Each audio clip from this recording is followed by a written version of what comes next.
Hey there, and welcome into the Daily Dynasty Show. My name is Spencer Smith, and on today's episode, I'm joined by Johnny from the JV Show. What's up, Johnny? What up? How we doing, Spencer? Hey, doing good. All right, on today's episode, we're going to be breaking down three different games that happened on Sunday. We're going to be talking about some NFL news, studs and duds from Week 5, a Monday Night Football preview, and a draft of 5 movies we wish we could watch for the first time all over again. You don't want to miss a thing. Let's go. All righty, cool. Alrighty, Johnny, what's up, man? Okay, so these 3 games, which one do you want to start with? I've got the Bills and the Pats. I've got the Seahawks and the Buccaneers, and the Broncos and the Eagles. Which one do you want me to lay the scene out first? My Bills disappointed me last night, Oh, Spencer. It man. was bad. It was bad. I feel bad, but I am still repping them today. I There we still want to go. be an honest fan. So Yes, we sir. can talk some Bills Pats to open up the Hey, morning. let's just rip the Band-Aid off. The game goes down to the wire. 23-20 victory for the Pats. Even when the Bills, listen, offensively, were lighting it up in the second half. But, Johnny, what's your thoughts, man? Give it to me. Man, I've been talking highly about the Patriots since the beginning of the year. Like, go back to January 1st. I think I posted about them and their potential this year if they swapped head coaches, which they did. They got Drake May. They got him a number one weapon in Stephon Diggs, who has been huge and crucial for his development. I mean, we saw the game, the performance that he put on last night against my Bills. He's still playing at an elite level, even off that ACL at his age. I think he's early 30s, I believe, is where he's sitting right now. Yeah. So the Patriots still got it, and they're coming back, and they got a really good team that they're building. Defense is only getting better. They missed Gonzo early on in the season. We saw the impact he had last night on a few big time pass breakups. And then Drake May, I mean, what else is there to say? He's been balling at an elite level. I know he started off a little bit rocky that game against the Raiders, but it's Mm. only been up from there. Statistically, he sits on top of the league. He's in the top 5 of quarterback metrics in a lot of stat categories. Mike Vrabel's coached a few phenomenal games, and they came into Buffalo and they played a better football game than us. I can't lie to you. We keep relying on Josh Allen to win us games, and that just can't happen for 18 games and then the playoffs. We need to balance it out. We need to lean on someone else. Unfortunately, we couldn't close out last night. Now, I did have it rolling in the background while I was doing some editing, so I do got to go back and watch the film. But Right. from my initial assessment, yeah, the Patriots just came in and played a better game than us. And that's what it is. They're a really good football team. Diggs was balling, run game was going. Drake May played a phenomenal game of football. Yeah, for me, normally when it comes to this part of the show, the 3 games that I highlight are typically 3 games that I want to watch the entire thing of, right? And so this is actually one of the first times where this game, I'm bringing it up. I know you're a Bills fan, so I had to talk about it. But also last night, man, I was just watching the game. First of all, first half, so sloppy. One of the sloppiest games I have seen. Outside, we'll get to it, the Eagles and Broncos game, which is another thing we can talk about. But penalties all over the place on both sides of the ball. Now, heavy for the Bills in the first half, but on both sides of the ball. And after the first half, which was already just a low scoring, not very much happening in the first half game. After going into the second half last night, man, I'm so tired. I've already lost in my league. I'm sitting here thinking I've already lost in my league. I've already lost. I'm like, dang, you know what? Whatever. I'm going to go to bed. I'll just get the highlights in the morning. I wake up to a text from my buddy that I thought I lost to in the league, and I had Hunter Henry, Dalton Kincaid, and Josh Allen left to play their second half. But I'm thinking, man, the game's over. I'm just going to go to bed, accept the defeat. I wake up, I win by 3 points. This morning's incredible. I go back, I'm looking at the highlights. I'm like, oh my gosh. Okay, but in this game, I want to ask you the correlation of penalties. Does that have to do with maybe you think like practicing not as great? Do you think that there's something going on maybe league wide? Because we saw this week specifically a lot of penalties going on. But again, like I said, there's a lot of penalties in this Bills-Pats game. Or do you think maybe this was just an off week? Usually it's just an off week. I mean, if it's happening consistently with the team like the Texans, who are notably a top 5 penalized team all the time, then it's a coaching problem. Then it's a practicing problem potentially.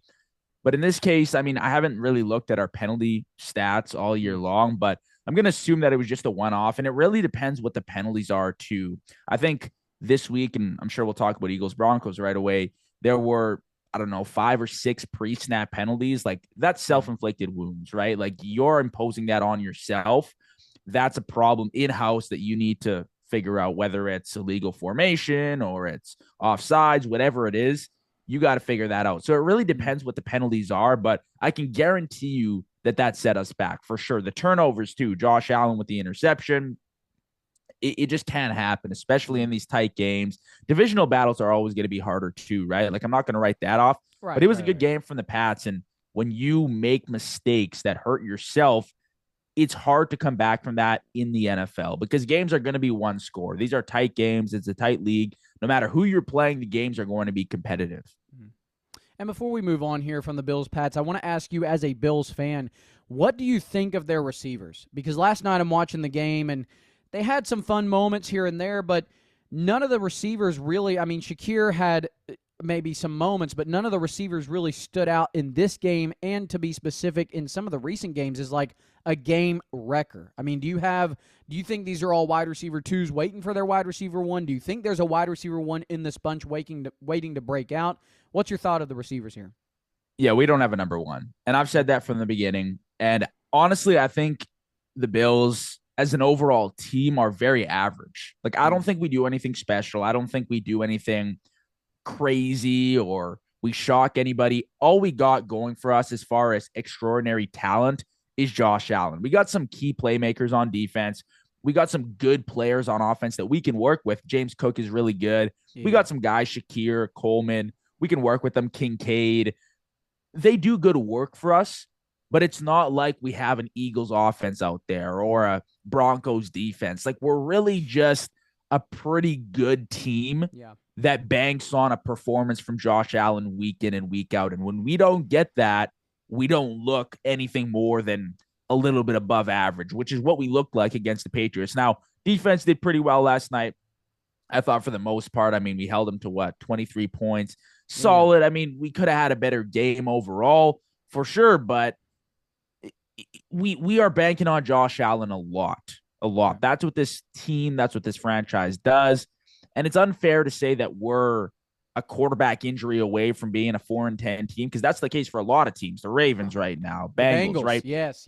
But it really is the case when you watch, because we got nobody else to turn to. That's interesting, man. So you bring up the Broncos, the Eagles. Let's just kind of switch games here. Let's go there. Penalties late, costing them. This past game was definitely back. That's something that we hear a lot about with the Eagles. You know, what's going on? Devonta Smith, A.J. Brown, they seem upset. They were literally up 17-3 to start the fourth quarter and somehow still found a way to lose. That was incredible. Bo Nix struggles for most of the game until the end. Dobbins and Courtland Sutton came alive in the fourth quarter. But Johnny, not as an Eagles fan, I'll give my point here in a second. What did you think of this game? I've said it time and time again.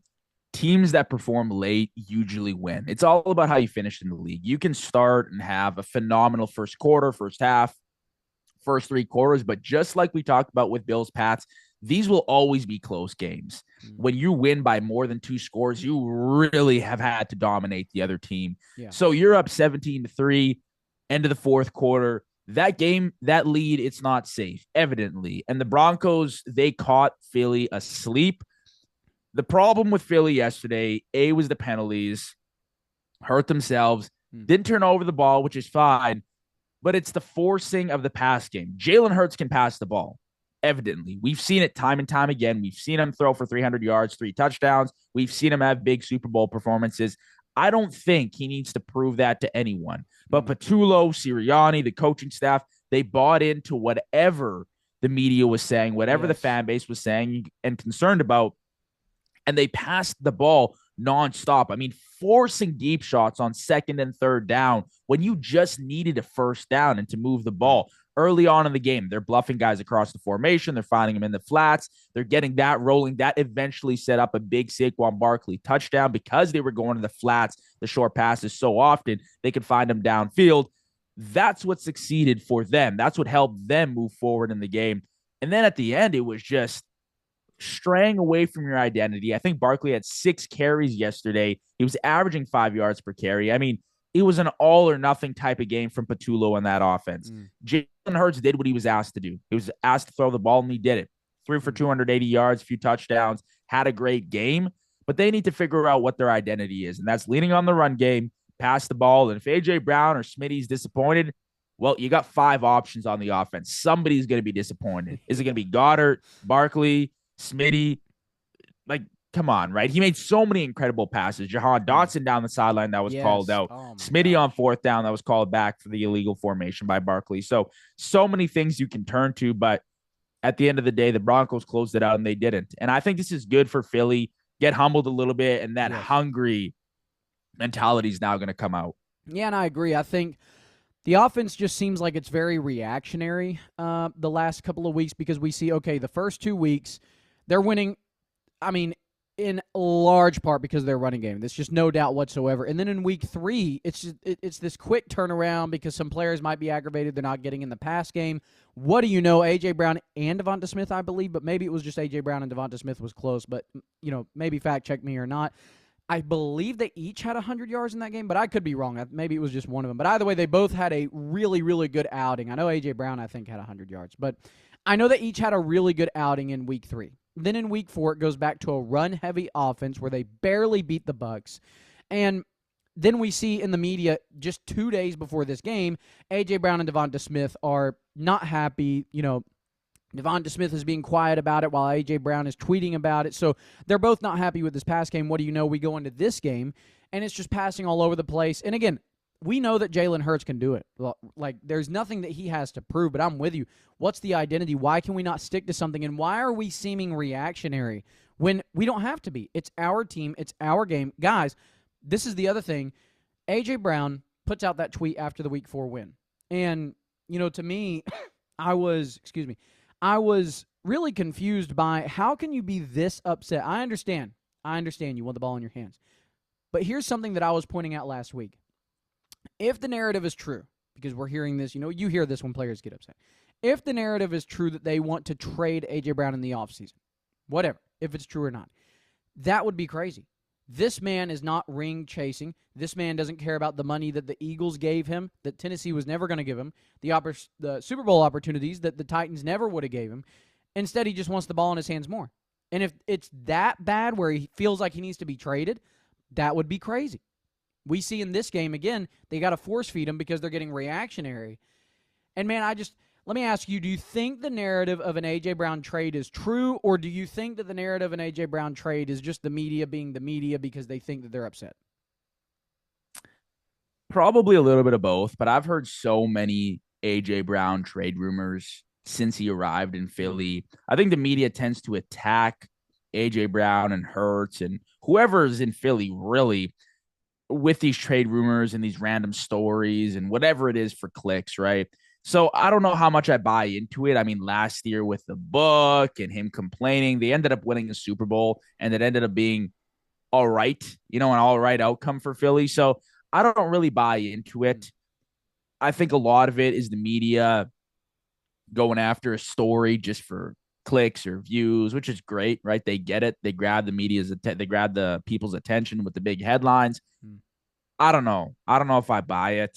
I have to see it actually happen before I comment on it. Like, I'm not going to be talking about A.J. Brown trade rumors for 10 minutes on the show. It's just a waste of space. It's just not going to happen. I agree.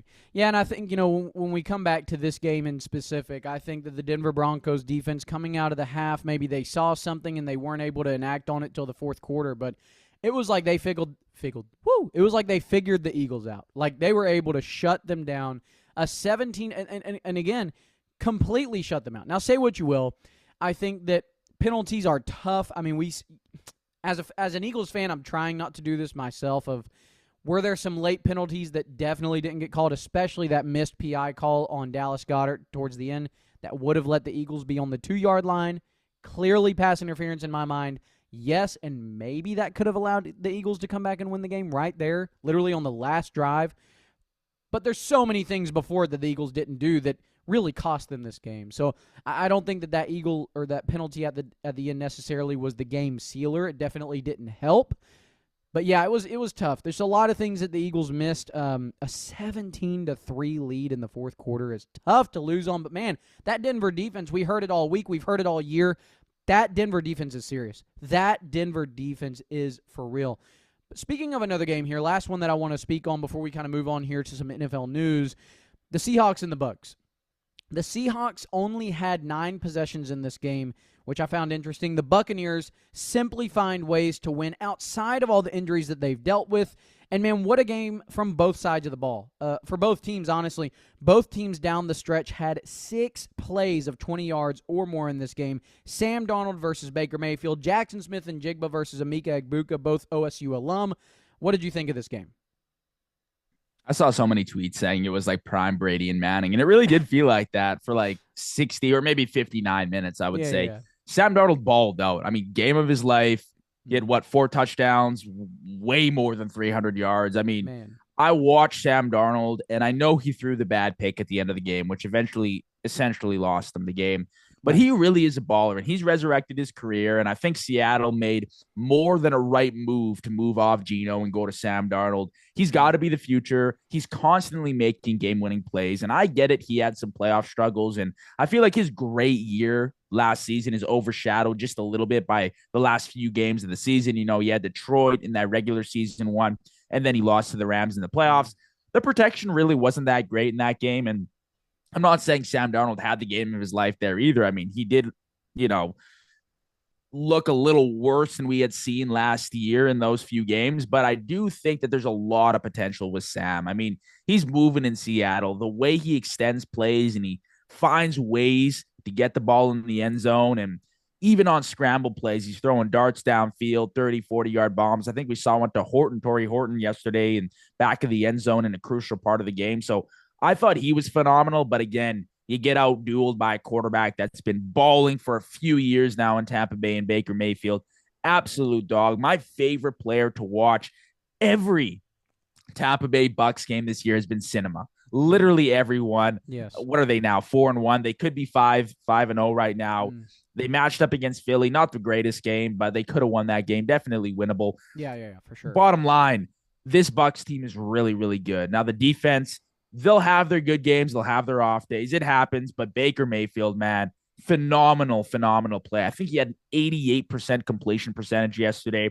The velocity on his throws, the accuracy, the game-changing mentality, just the pure willpower to impose your will and go shoulder first into a linebacker or a DB. It's pretty impressive to see. So he's a guy you want to rally around. He's an arm you can rally around, and he's going to be a top 8, top 5 talent for a long time now in the NFL.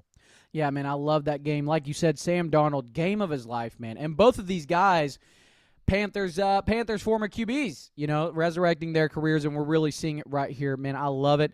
I love what Sam Darnold was able to do in this game. And it was one of those games where, like, you really didn't want either team to lose. Like, both teams are playing so good. You're like, dang, there has to be a winner unless a stupid tie happens. NFL, let's fix that. Let's get rid of ties. But, unless there's a tie, this is one of those games where you're just watching it and you are thinking Sam Darnold can win this game. Baker Mayfield could win this game. And just down the stretch, what Tampa Bay was able to do with barely over a minute left was incredible. This game was one of the games of the year. One of the games, top 3 so far this season, maybe even top 2. This game was absolutely incredible.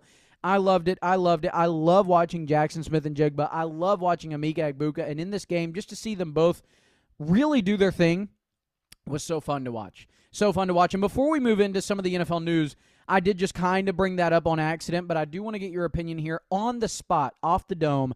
NFL ties.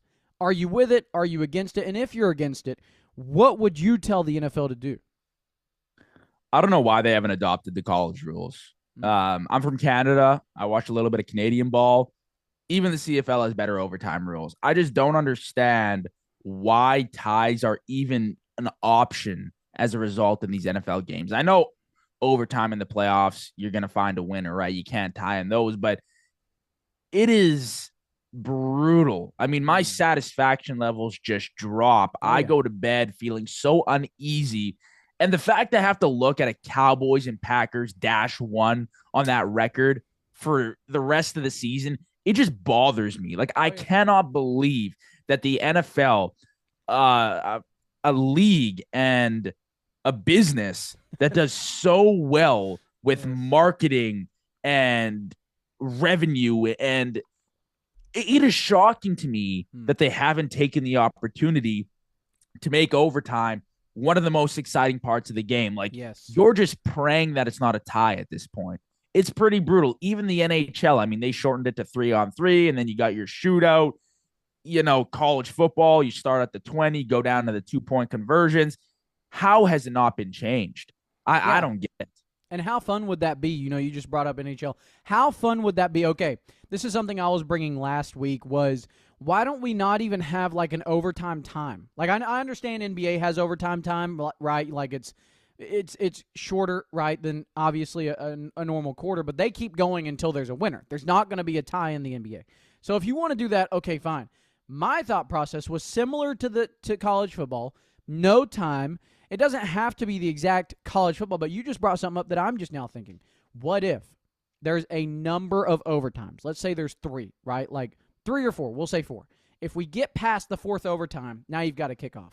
And from the 40-yard line, your kickers just go bam, bam, bam, bam, bam. And we see who can kick the ball the best. And that's literally kind of like in soccer, a shootout. You know what I mean? A penalty kick. That would be interesting. That would be interesting. And definitely, it would add a little bit more life to those kickers. You know what I mean? A little bit more meaning to those kickers if we had a kickoff. It would never happen. The NFL would never adopt it. But what I do think the NFL would do, and this is something that we've seen happen more and more over the years, is that if there is enough fan backlash of something, the NFL has seemed to be a lot quicker with changing some of these things. You and I growing up, the NFL would take forever changing anything. And if they did change it, it would be like, maybe we test it, maybe we don't. Maybe we test it in the preseason, but more than likely, we're not even changing it. Don't ask us to change anything. And then I feel like it all changed when the Bills and the Pats in the postseason, they have that game. Josh Allen never even gets to touch the ball because of the dumb overtime rules.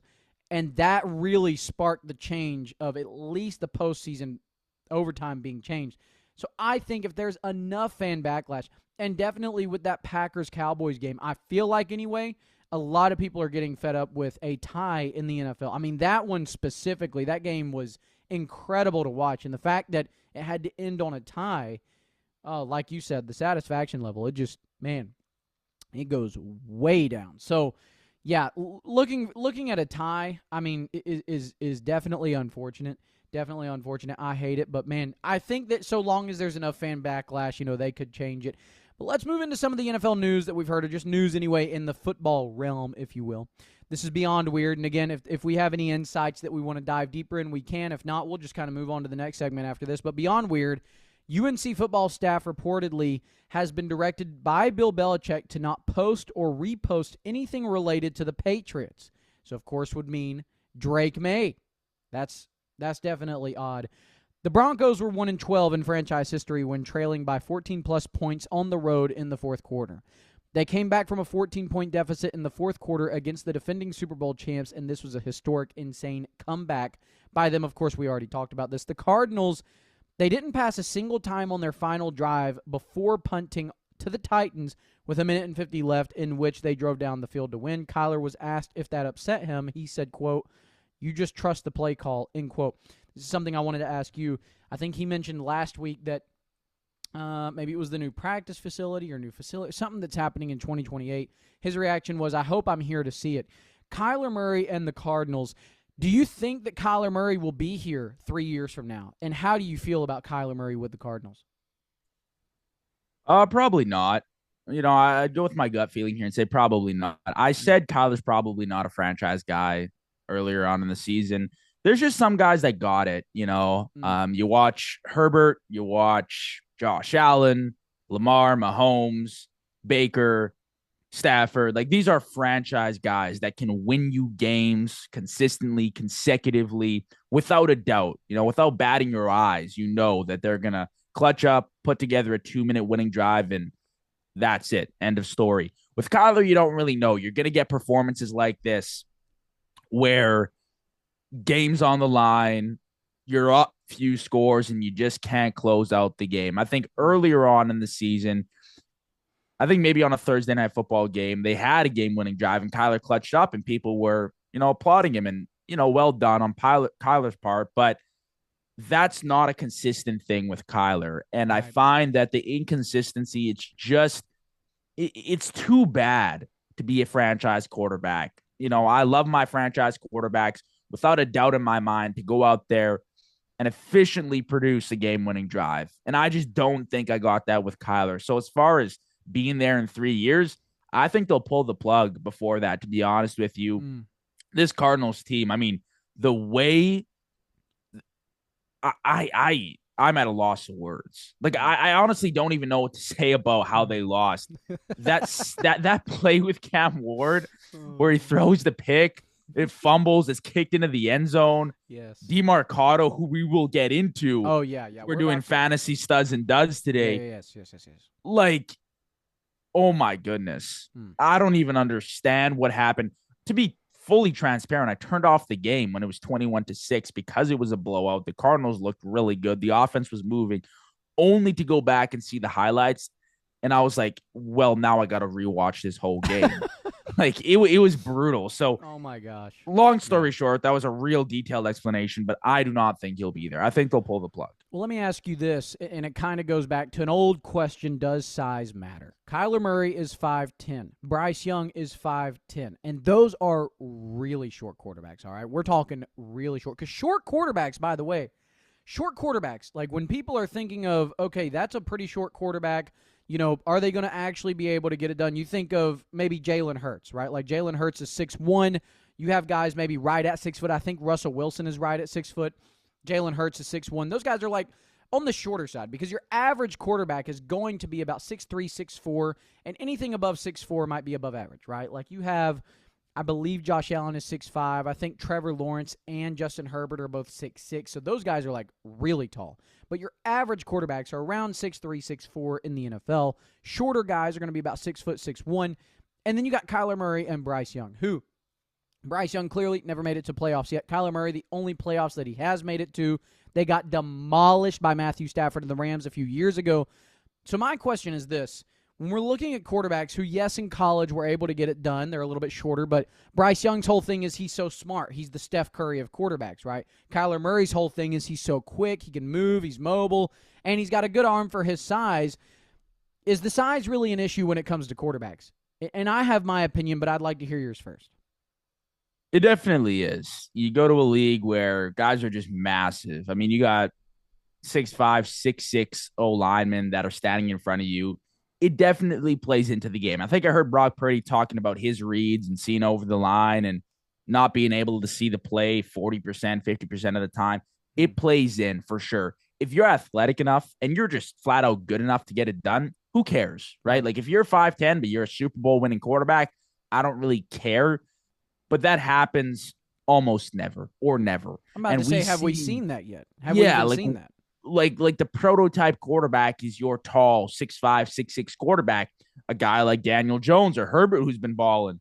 So for sure it matters. And I know Kyler's an unreal athlete. He got drafted top 10 in both the NFL and the MLB. But at some point it matters. And at some point, I don't think the talent is going to take him as far as it did in college. And I think we're starting to see that play out in the NFL. I agree. And I think the biggest issue, like you were saying, is you've got these way taller linemen in front of him. And most of the time when we're watching these games, if it's a good throw, Kyler Murray, Bryce Young, they're having to evade the pocket. They're having to get out to the side of the field that they're going to be throwing on. And we see that more often than not with these guys. And I think, to me, it's no matter how good they are in college, it's like, okay, would we rather have the freak athlete that is Kyler Murray that's, 5'10", right? He's 5'10", he's a freak athlete. But in my opinion, him nor Bryce Young are ever going to take them where they want to be ultimately, which is a Super Bowl. And to me, the Panthers giving up everything they did to not go get maybe C.J. Stroud, but instead to get the 5'10" Bryce Young was wild. C.J. Stroud is a whole other conversation. But, yeah, I mean, I think the short kings, it's a little, it's not every position in the NFL. But I think the most important one, which is quarterback, it probably helped to be at least about 6 foot, 6'1". But anyway, we move on here with some more news. So you've got that about Kyler Murray. Dak Prescott says that he heard the MVP chants at MetLife Stadium yesterday, but he doesn't care. He told ESPN saying, quote, "It's week 5. I don't care. I don't care if it was week 17. I've told y'all what I want, which is to win.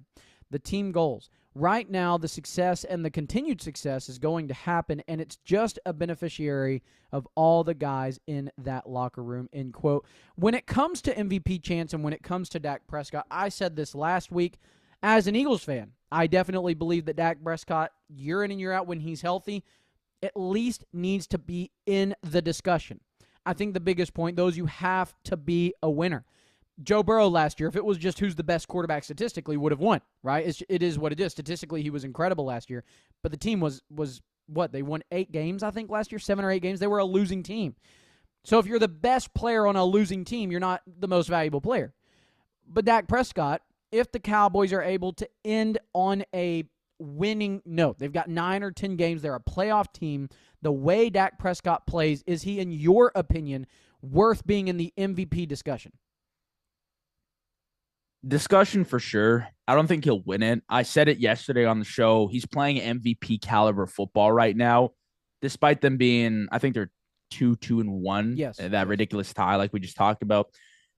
He's playing MVP football. Since week 1 against the Eagles, he's played phenomenal ball. CeeDee Lamb sold him short in that game. The game against the Bears, all right, a little bit of a write-off. Don't think the defense is good at all in Dallas, so that's not helping him. But these past 2 weeks, this week against the Jets, the one previous against the Packers, without CeeDee Lamb, he's played some of the best football, some of the best quarterback play I've seen from Dak Prescott in a very long time. And this is all coming off a season-ending injury at his age. I think he's year 10 or year 11 now in the NFL. He is balling, and he deserves to be in that discussion. Now, I agree with you. A lot of it is a media fans award. You got to win. You got to be a division winner. You got to be in the playoff picture. You can't just be a fringe wild card team like the Bengals were last year, I think at 9-8. So, yes, he deserves to be in the conversation, but there are a lot of quarterbacks who are going to win more games with their teams, who are going to have more success that will get the nod over Dak, unfortunately. Love that take. Former Cowboys running back Rico Dowdle says that Dallas needs to, quote, buckle up when Carolina plays them next week. He told reporters, saying, quote, they got to buckle up. I think they know, end quote. Love that confidence by him. We'll get to him in a second. Jonathan Gannon absolutely tore into Amari DiMarcado after he let go of the football before reaching the end zone.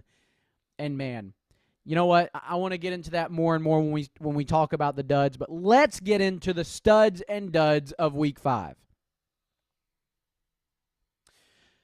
Alrighty, Johnny, here we are with the studs and duds from Week 5. Let's start here with some studs, and I'm going to let you go first. We'll just go back and forth. We each have 4 players that are studs, 4 players that are duds. And neither one of us have saw each other's list, by the way. So if there's a similar player, we'll just piggyback off of each other. But I'll let you go first. We'll just go back and forth here. Hit me with a stud. The number one guy I had was Stephon Diggs. I thought he balled out against us. I think he had 150 yards, 10 receptions, like 25 fantasy points. Just a phenomenal night. And I think that's the second time now going against his old team, his old Buffalo Bills, where he has just balled out. He shows up in the big moments, especially against the Bills, especially in the need to have it games. He was there for Drake May, had a phenomenal day, and his fantasy value is just skyrocketing. Started a little bit slow, took a little bit of time to get in a rhythm with Drake May, but now you're really seeing it. Now you're seeing the top target in New England shine. Phenomenal day from Diggs. Love that, man. Love that. My first stud, of course, has to be C.J. Stroud. And the reason why is, yes, he's currently QB1 on the week. We got a game that we're going to discuss later to go over. But C.J. Stroud, a guy that I have been absolutely just dogging on this season, and especially last season. Last season, the excuse was it's the sophomore slump. And all season this season, I've been saying, what is the excuse now? Is it the junior slump? Are we just going to keep doing this year in and year out? C.J. Stroud comes out against a Baltimore team, by the way. Yes, they've been dealing with injury on defense, and the defense hasn't been necessarily incredible. But against a Baltimore team where he finishes as the QB1, 23 of 27, 244 passing yards, 4 passing touchdowns, and 1 huge breakaway run where he runs for 30 yards and overall beats the Ravens 44-10. It was an incredible performance by Stroud. And listen, I got to give him his flowers. Like I said, I've been dogging on him all year. And C.J. Stroud comes out and absolutely lights it up against the Ravens of all teams. C.J. Stroud, absolute stud. Yeah, he balled out, man. And it seems like the Ravens, and I don't want to take away from his performance, but it seems like that Ravens and the Cowboys defense, it's just a day to have a day. Like, it's a field day against them every single week. So, he played a bad defense, but I also don't want to take away from his game because last week I thought Mahomes played a really good game against that Ravens defense. Stroud balled out. That was the top 10 CJ Stroud we've been talking about for how long now, right? Yes. My next stud was Rico Dowdle. I had Chuba Hubbard, had Rico Dowdle as my handcuff. Chuba goes out, immediately slot Rico in. He went for like 32 points or some ridiculous number. Those announcers in that Carolina game, I think they're the Hornets announcers. Yes. Unreal. Yeah. I loved it. I didn't catch too much of Dolphins Panthers. Forgive me. It was the Miami Dolphins and the Carolina Panthers. But from what I saw, Rico Dowdle was just balling out. And I know Chuba's good, maybe slightly overpaid, but man, Rico Dowdle looked good. He looked good last year in Dallas for what it was worth. I mean, the run game really wasn't all there. Yeah. But now in Carolina, decent offensive line, good blocking up front. He put in work, man, and he was a huge league winner yesterday, I'm sure, for people who played him. Yes, absolutely. And I think, like, anybody who is a Chuba Hubbard owner in fantasy, you definitely, once you heard the news, ran to your waiver wire if he was available, hurried up, picked up Rico Dowdle, and you were more than pleasantly surprised. Here's a player I want to point out that was only started in 38% of sleeper leagues, okay? So we're talking this guy was started in less than half of your fantasy leagues out there on sleeper, but man, did Ja'Cory Bill Krosky-Merritt absolutely come through in a game where where the Commanders beat the Chargers 27-10. Give them their name back. Bring back Redskins. Where they won 27-10 against the Chargers. Bill Krosky-Merritt goes off, finishes as the RB5, currently on the week. But, man, how efficient has he been? 14 rushing attempts for 111 rushing yards, 7.93 yards per carry, 2 rushing touchdowns. Of course, he gets the 2 receptions for 39 yards. And on the season, week to week, other than week 3, Krosky-Merritt's just been incredibly efficient. Week 1, 8.2 yards per carry. Week 2, 4.3 yards per carry. Week 3, again, little rough, 3 yards per carry. Week 4, 6.7 yards per carry. And week 5, 7 yards per carry. Right now on the year, he's at 6.58 yards per carry. Krosky-Merritt, absolute stud. And I just had to highlight that. Unfortunately, not even half of fantasy leagues on Sleeper got to start him. But for those that did, you were given 26 fantasy points by Ja'Cory Krosky-Merritt in a week where the bye weeks have started. The injuries are coming in. Injury bug has made its residency upon all of us. But Krosky-Merritt came through for those who started him. People will be starting him from now on, too. I think that's fair to say. He's been balling, especially with Jaden Daniels back. That plays into the huge game from him. Yes. I got Emeka Egbuka as my third stud. Phenomenal day. He's been balling all year. He won the Offensive Rookie of the Month. I want to say he's probably the leader for the Offensive Rookie of the Year award right now. He's been in the end zone 5 times so far this year. It is week 5. In a crowded receiver room, I don't think people expected this kind of season out of Egbuka. You got Chris Godwin, Evans when he's healthy, Tej Johnson, Sterling Shepard, who scored a touchdown yesterday against the Seahawks. You even got McMillan, who's on IR right now. But there is so many mouths to feed in Tampa Bay, and for Emeka Egbuka to come in as a rookie, to have the route running performances that he's been having, to have the games that he's been having, second to none, man. He's been balling, and I applaud him. That ball from Baker, I think it was on a 3rd and 13. There was a touchdown. There was one downfield. I mean, all day this guy's cashing in at the bank. So good for him. He's been balling. He's been a fantasy stud almost every week of the year. Absolutely, man. Love Egbuka. My next one here is Jamar Chase, and I wanted to highlight this because a broken clock still works twice a day. Something that I was saying after Joe Burrow went down is that Jake Browning, we saw a couple of years ago, and I was kind of going against the grain with Browning because we've seen when he comes in, it is kind of up and down statistically, how he plays with Jamar Chase. But I was really excited because the last few times we got to see him with Jamar Chase, he actually played pretty well. And so I think that what we have seen is anything but pretty well. Jamar Chase has had now 2 games out of 3 with Browning, mostly terrible. But this game was incredible. He gives you almost 20, or he does give you 29 points, almost 30 points. Finishes right now as the wide receiver 2 on the week. 10 targets, 6 receptions, 110 yards. 11 yards per target, 18.3 yards per catch, and 2 receiving touchdowns. I saw somebody tweet yesterday, Jamar Chase giving me ridiculous amounts of false hope going forward. And it's true. I think that Jamar Chase with Jake Browning, it's awful. The offense is typically awful. But again, listen, a broken clock still works twice a day. You're going to get a couple of good performances out of him throughout the year, but if they don't make a phone call, if they don't make a change, listen, Jameis Winston is a phone call away. Russell Wilson is a phone call away. Mac Jones, heck, Gardner Minshew is a phone call away. Most of these guys, if not all of them, will play better than Jake Browning has for the Bengals. It's not been good. Somehow, though, the Bengals, listen, they still lose 37-24 against the Lions, but they were able to get it done with Jamar Chase fantasy-wise, so I got to give him his props. Definite stud on the week, Jamar Chase. We might even go 4 for 4 here. We didn't even talk pre-episode, so I don't want to jinx anything here. I probably will now that I said that. My 4th stud was Jonathan Taylor. Okay. Putting the ball in the end zone.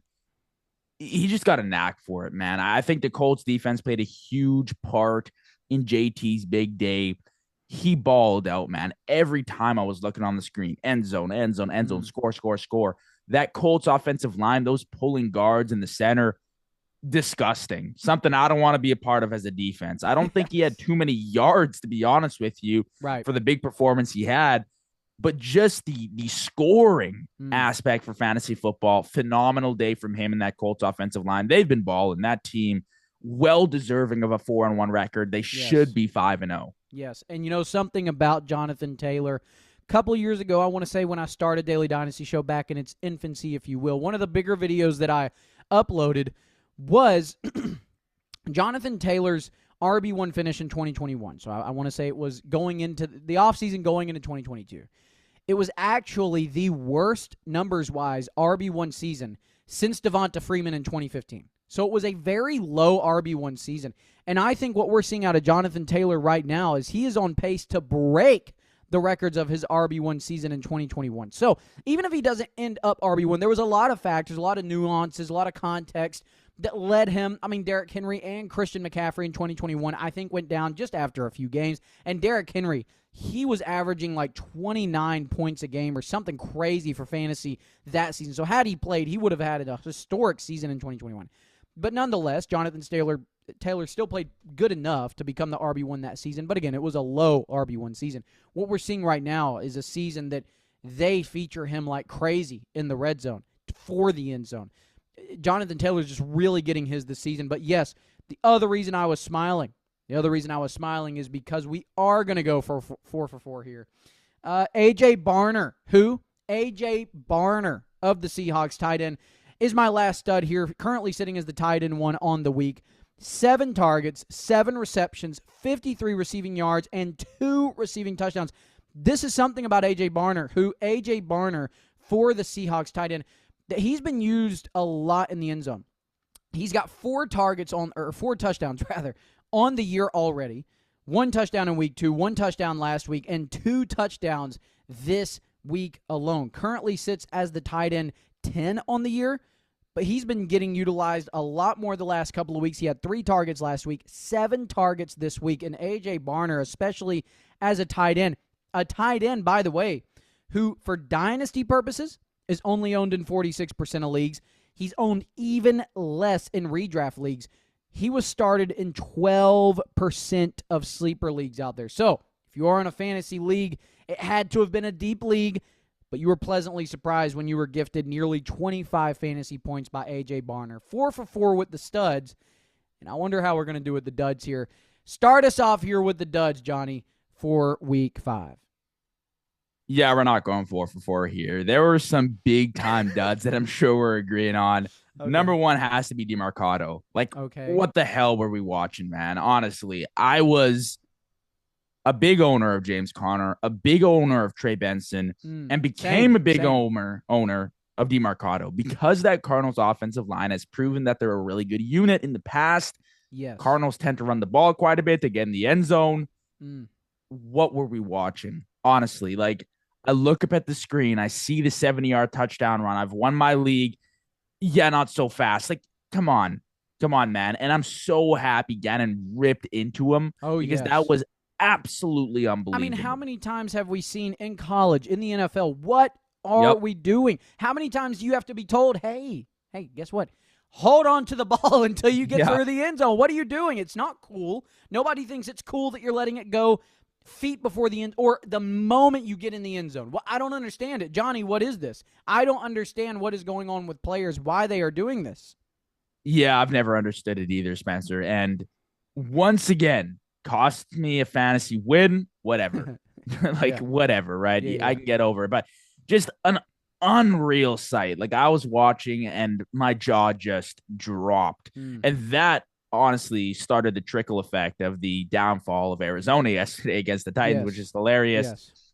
which we talked about. But yeah, just a brutal, brutal performance. And they had a running back rotation going on. I think a few of them got in the end zone. DeMarcado would have been one of them, but dropped the ball before the end zone. So he's my first dud. Yeah, absolute killer, and in the worst way possible. My first dud here. I don't know. Listen, there might be a chance we go 4 for 4 again, and the reason being, I was looking at duds. Now we might not, but I was looking at duds, and I was thinking, okay, a couple of them I'm not gonna go for the obvious because DeMarcado is the biggest and most obvious dud. So we're missing here. So we're good to go. We are 1 for 1 because my first one, it's Drake May. Listen, right now he's currently sitting as the QB 23 on the week. And even though they got the win. For fantasy, you have to be disappointed when you only get gifted 12 points from your quarterback, who, on average, right now on the year is averaging 20 points a game every week. But he's leaving you with 12 fantasy points. He goes 22 of 30, 273 passing yards, no passing touchdowns, no rushing touchdowns, no interceptions. Listen, NFL-wise, he played good. But for fantasy, it absolutely gives you next to nothing. I mean, 12 points is not giving you a win in any way whatsoever. Drake May, listen, again, you got the win against Buffalo, so definitely great there. But as far as a quarterback goes, one of the worst this week. I mean, you've only got a few quarterbacks, and if you name one, I'm not going to name it here, that finished lower than him. But Drake May, absolute dud from week 5, didn't help your fantasy team whatsoever. Yeah, my number 2 dud was Woody Marks. He's had a phenomenal year. He's had some really good performances up to this point. And ironically, in Houston's best offensive game, he really didn't get much work at all. And, CJ Stroud balled out, give him his flowers. That receiving crew, they did their job. But Woody Marks is a fantasy option this week.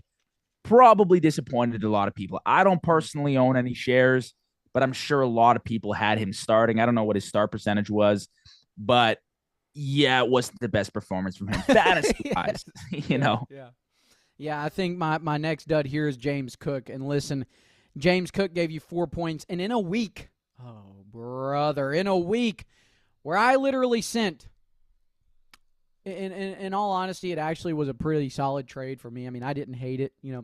I traded a player that wasn't playing. The trade was DK Metcalf and a 3rd-round pick for James Cook. So I felt pretty good about that. My team really needs a running back. And James Cook, who before this game was sitting as the RB1 on the year, I'm sitting pretty. I'm going to start him. I really needed a running back. I made the trade. And he comes out and poops his pants on national television. 4 points on the week. 15 rushing attempts, 49 rushing yards, 3 yards per carry, no touchdowns. Had a target, but no reception. James Cook, listen, definitely was a dud. He currently sits as the RB 38 on the week. James Cook, absolute dud.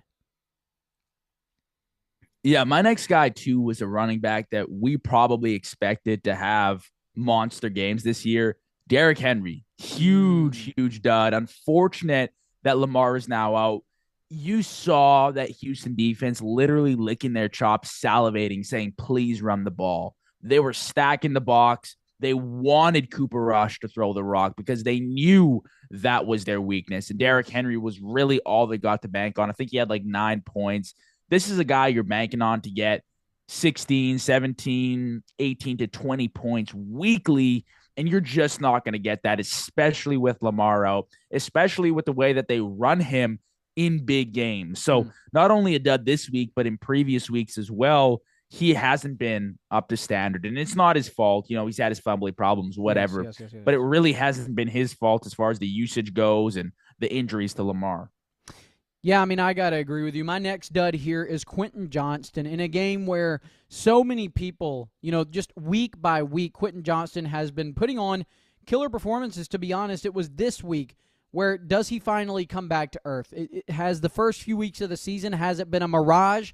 Or is Quentin Johnston, hey, is it just a blip on the radar? We'll see, but he finishes this week as the wide receiver 55. Of course, that late game fumble didn't really help at all. 4 targets, 4 receptions, 40 receiving yards, no touchdowns, a fumble, 1 rushing attempt for 9 yards. Quentin Johnston gives you a 5-point game against the Commanders in a game that the Chargers just weren't able to get it going. The Chargers were not able to get this game going offensively, and Quentin Johnston, of course, suffered because of it. Quentin Johnston this week was absolutely a huge dud. We are 3 for 3 so far. What will the last dud for Johnny be? Here we are. What is the last dud for Johnny? Yeah, let's try and close it out here. I had Chris Godwin. He had 5 points this week.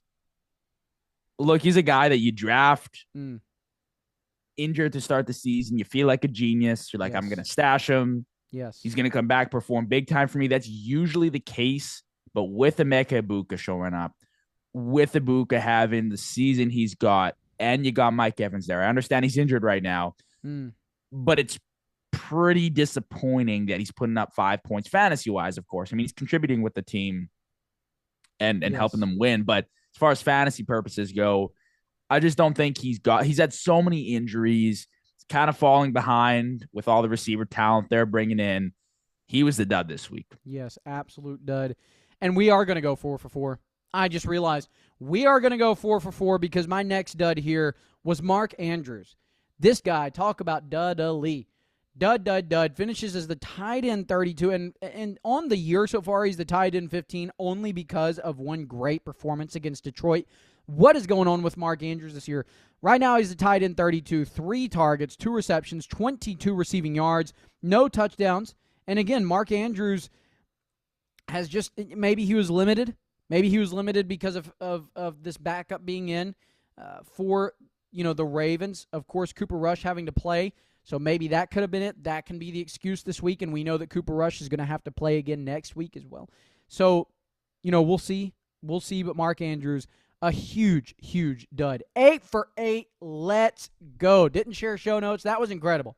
But the last thing we got to do here, of course, is we've got to talk about Monday Night Football. Let's get into some Monday Night Football previews.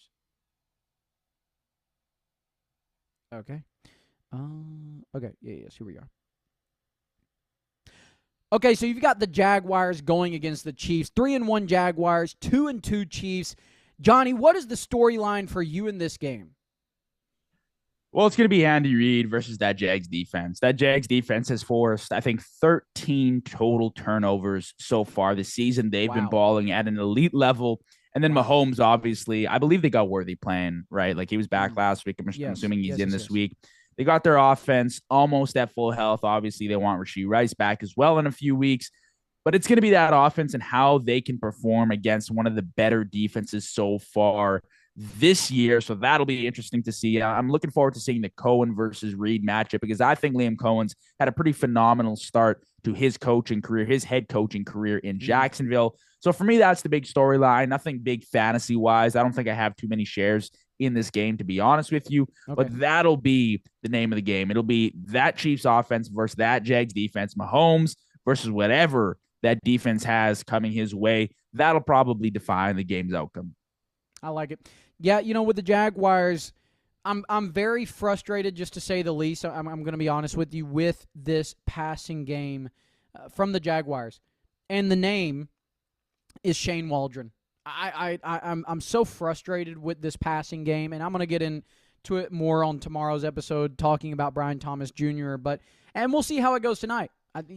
Tonight will definitely spark maybe how I'm not going to change my tune, but maybe how less egregious I go after Shane Waldron. We'll see. But this Jaguars team, like you said, the defense has been just insane. This Jaguars defense, I think that Trevor Lawrence, this is a game. Listen, what is going to happen? Is this team going to go 4-1? Are we going to continue an offensive? This team has been great in the running game. passing game has not been great. But running the ball, this has been a resurgence, and this is the thing with Liam Cohen coming to the Jaguars that people who watched the Bucs with Bucky Irving, we were all excited. This was pretty much in all of my mind anyway, and maybe yours as well. This was Travis Etienne's last chance. I mean, this is year 4 or year 5. Technically year 4 starting. I think his rookie season, I think he was out with like an injury or something from college that he couldn't play his rookie season. So technically, this is his 4th starting year. And we know that this is a contract year, and man, has Travis Etienne really, outside of one game, just really been putting on a show. I mean, he's currently the running back 17 on the year. And outside of week 3 against Houston, he finished RB6 week 1, RB14 week 2, RB21 week 3, RB13 last week, and against Kansas City. How will Travis Etienne perform? I know that Travis Etienne, I've got him in a couple of leagues, but for the most part, I don't have him in most other leagues. But I've got him in a couple of leagues. And so, Travis Etienne, I need you to come through for me tonight. But overall, let's just go bar for bar, line for line here. Who do we have winning this game?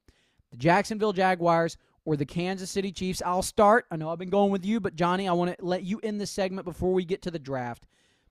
Jaguars, Chiefs, who do I have winning this game? I honestly think the Jaguars can get it done.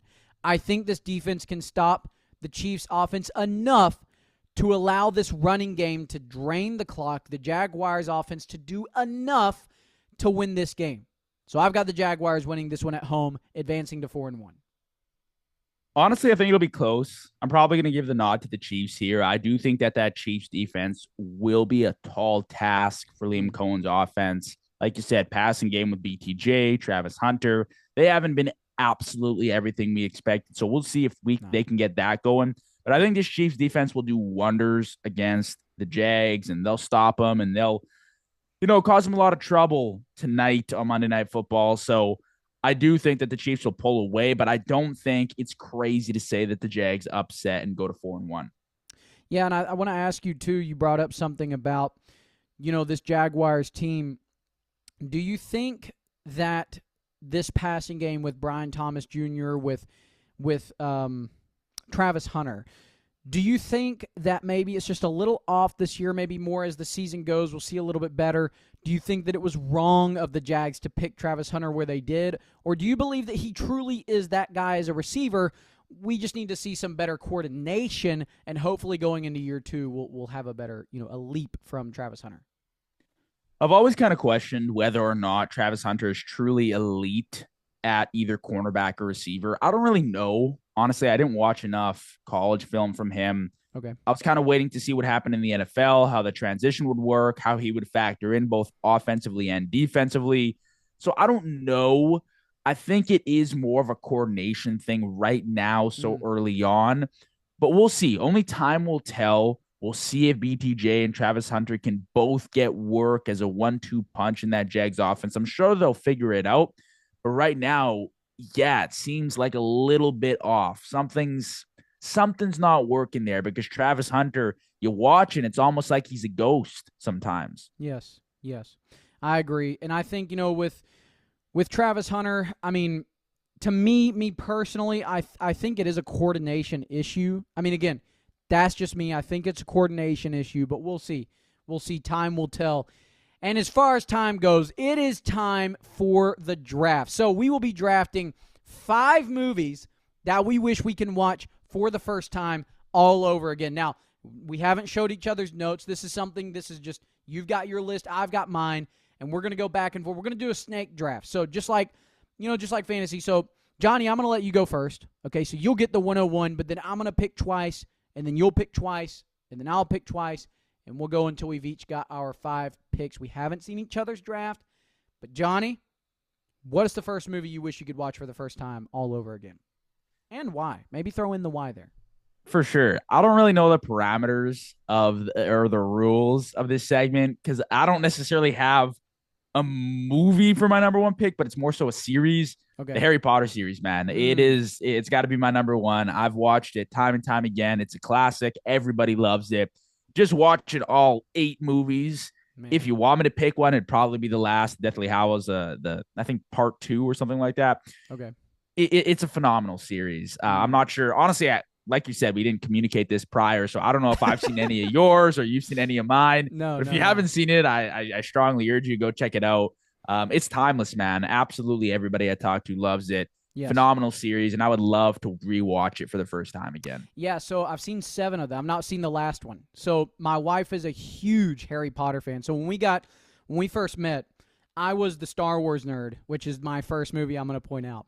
And she loved Harry Potter. And growing up, I had I think I had the first one on VHS and the 4th one on DVD. So my whole Harry Potter was either watching the first one on VHS or the 4th one over and over again, Goblet of Fire. Love that one. But probably because that was the only one on DVD I had, and I just thought it was like the coolest Harry Potter movie. But then we sat down, we rewatched all of them, and the 7th one. So this is why I haven't seen the 8th one yet. I've been like, you know what? I know it's crazy. No spoilers of a movie that's been out for probably a decade. Who knows? So we saw the 6. We saw the first 6. Like, we rewatched them together because she's seen all of them. But we watched the first 6. And I want to say it was either Knoxville, Tennessee, or Atlanta, Georgia. I can't remember where it was at. But they do this thing where they have like an orchestra underneath where you're watching the movie.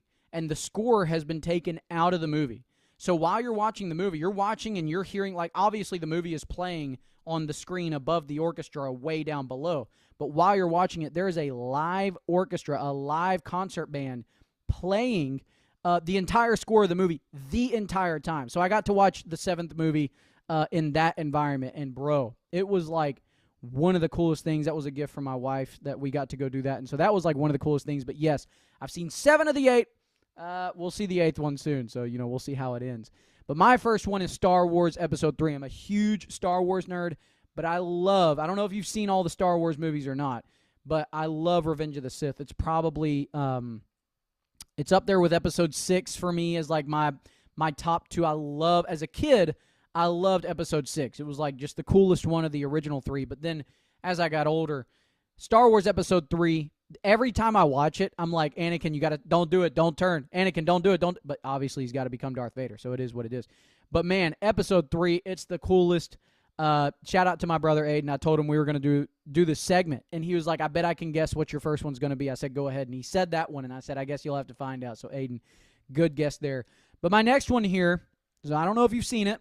It's a little bit obscure, if you will, but it's a movie that's got Tom Hardy in it, and it's called Warrior. It's kind of like a UFC type movie, and the premise of the movie is these 2 brothers. It's probably the only obscure one I have on this list, but it's one of my favorite movies of all time. It's called Warrior. It's got Tom Hardy in it, and the premise is these 2 brothers that they grew up separate, and the other brother, he's a pretty big actor. I can't remember his name, but the other brother, he grows up with the mom, and Tom Hardy's character grew up with his drunk dad. And so he kind of grew up on this harder path, but both of them get into like mixed martial arts separately. And there's this big tournament. Both of them need money for separate reasons. One's trying to save his house. One's trying to help his dad. And it turns out that they both end up getting in this tournament. And the whole movie is just like watching the tournament, also dealing with like personal life. It's a great movie. Great movie. They end up fighting each other, and I won't spoil it if you never saw it. But Warrior movie with Tom Hardy. I'm trying to see the cast here because I know you would know that. Joel Edgerton. He's been in some other movies as well. He's a pretty big actor as well. He was in The Gift, Dark Matter, The King, Great Gatsby, stuff. Anyway, big actor. Warrior is my second one. Most people probably listening are like, yo, what the heck is this guy? What is he doing? But anyway, I'm going Star Wars Episode 3 and Warrior. Johnny, hit me with your next 2. You're putting me on here. I got to go watch Warrior now. I've definitely never seen the movie, but I'm going to go check it out. My number 2, technically, like I said, I'm a big series guy, so I'm going to stick with it. Pirates of the Caribbean. Again, another classic. I had that one. Love it. You got to love those movies. There's like 5 of them or something like that. I don't know about the recent 1 or 2, but the first 3 I loved. I love the first 3. That's pretty much it right there. Is the first 3. You can sit back, rewatch them. I could rewatch them every single year. They'll never get old. Okay. I don't know what it is. There's this like underlying comedy with Jack Sparrow that's great. Yes. The timeline, it's phenomenal. The acting, I think, is great. Just the idea of it. I don't really watch too many like pirate movies, if you will, but it's one that really sticks out. And you can watch it over and over again and you will not be Yes. disappointed. So that and Harry Potter for sure. I might hit one more series here. We'll see how I'm feeling by the end. Okay. But the next movie I would say I would love to watch or rewatch for the first time was Avengers Endgame. Oh, Probably yes. on the list for a Great. lot of people. Just a classic, right? Like so much action, got so much going on, everything just compiled into one major scene, one Right. major movie. You love it, right? Absolutely everybody I've talked to has at least enjoyed the movie. I know there'll be some harsh Avengers critics. I'm not one of them. I just like watching, kicking back, relaxing, Oh, I loved enjoying it. the action. Yes. Yes. But yeah, it's another movie, a classic that will go down as, one of the top movies all time. I'd really appreciate going back in time and seeing that for the Yes. first time again. That would be awesome, man. I'm gonna have to, hearing what you just said, I'm gonna have to go a little bit further down in my list because I'm getting a little bit scared here. You already took one of my series, but the next one here I'm gonna do is Lord of the Rings. Lord of the Rings is, oh my goodness, it's one of the best series of all time. I mean, Lord of the Rings. I'm actually kind of shocked that it fell this far, and more specifically, the first one and the third one, and maybe that's just because growing up, I never had the third one on DVD. I had the first one and the second one, but the second one, for some reason, I watched like all the time. So maybe I'm a little, towards the Two Towers there. I'll watch it because I got to get to number 3. But man, Lord of the Rings, especially Fellowship of the Ring, I love that movie. Now, I'm not including the Hobbit series here, so if you want to steal that one, you can. But Lord of the Rings, man. Lord of the Rings is such a special series. Again, specifically episodes, the first and second movie. But then I'm going to get back to my other one that I had next on the list for me. Going a little close to season here, but a little still out of season. I'm going Christmas Vacation. I don't know if you've seen that movie, but oh my gosh, bro. That is my favorite Christmas movie. One of the funniest movies, too, just that there is. And it's like the dumbest comedy. Bro, I love Christmas Vacation. Every year it is time to get that on in December at least 5 or 6 times. We went to the movies last year when we were living in Knoxville before we moved back here to where we are now. One of the local theaters was actually playing like a bunch of old Christmas movies, and one of them was Christmas Vacation. Had to go watch that in theaters for the first time. But man, I love Christmas Vacation, one of my favorite movies, and I got to add it here on the list. All right, we're rounding things out. Johnny, give me your last 5 movies you wish you could watch for the first time. So that's cool. You kind of went a Christmas movie. I have seen Christmas Vacation. Hilarious. Absolutely hilarious movie. I'm going to kind of stick with the Christmas theme for my next one. It is definitely obscure, and I put some thought into this last night when I was making the list. Okay. I don't know if you've seen it. It's kind of out there, but I'm going to go Mickey's Once Upon a Christmas. And it's a Disney movie, animated, obviously, Mickey Mouse. Right. Watched it when I was super young, but just that nostalgia of going back, you're young, parents got the gifts wrapped for you, eating the cookies, the milk, you're watching the movie. I would love to be back in that setting. Everyone wants to be a kid again, obviously. I'd love to be back in that setting and just enjoy the movie and experience the magic. Obviously, now a little bit older, you can still watch it, but it definitely doesn't hit the same. Yeah. One Christmas movie for sure. I'd love to go back and enjoy just as a little kid. And then to wrap it up, probably one of my more favorite movies on top of the list. I'm going as it for Halloween. Scarface. Let's go, bro. Legendary movie. Tony Montana. Yes. Phenomenal production. One of the top movies of all time for a lot of people. Just overall, a really, really well done, well put together movie. There is that hint of comedy, the action. It's intense. So much going on. So it's definitely got to be on my list to round things out. Love that. And we'll throw out our honorable mentions, maybe the stuff that was still on the list that didn't make the top 5. But I think I'm going to end things here. I'm a little torn, but you went Marvel, so I'm going to throw a Marvel one out there. And then we'll talk about our honorable mentions. But if I had to watch one all over again for the first time, it has to be, and I'm not saying this is the best one of this character. That's not what I'm saying, but I'm saying when I left the theater, and I have not had that feeling rewatching this movie or with a Marvel movie since then, or probably even, obviously, Avengers Endgame, but Spider-Man No Way Home.